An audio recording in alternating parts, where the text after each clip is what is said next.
Good afternoon, we're here outside Hampden Park for the Scottish Cup final with Celtic will take on Inverness Caledonian Thistle. I'm Kerry Pollock, joined here with Alison McConnell.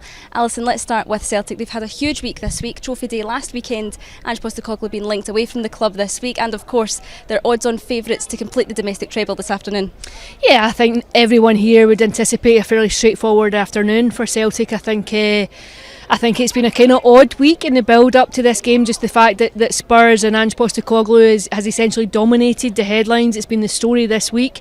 I think he's been very keen to keep the focus on the game itself, but I think everyone would anticipate Celtic coming away from here with a treble. It would make it 5 trophies out of 6 for Ange Postecoglou, and then of course, if that's the case, the question after that is what comes next. The pressure couldn't be higher though, Alison. They are odds-on favourite to win this. It's never been done before in world football. 8 domestic trebles, and of course the Celtic captain Callum McGregor could become the only player in world football to complete 5 trebles.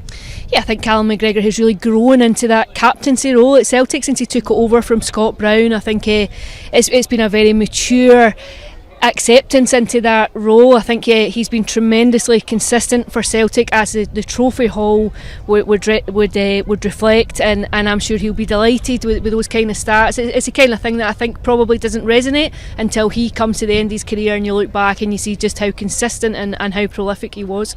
Definitely, and a little word on Inverness as well. Of course, they don't have anything to lose this afternoon. How do you reckon they're going to set up against Celtic? Yeah, I think what they'll be keen to do is just to contain Celtic. I think the last thing they'll want is to concede an early goal. I think if Celtic score early, there's a danger it becomes, that they just steamroll over the top of them. I think Billy Dodds will want to make life as awkward as possible. He'll want to slow the game down. You know how Celtic like to move it quickly. They like to get the ball into play very quickly. I think he'll be looking just to try and slow things down, but I think if there's an early goal in it, I think it could be a long afternoon for Inverness, so he'll just be wanting to hold Celtic at bay for as long as possible, and if they can, just try and take something on the break too.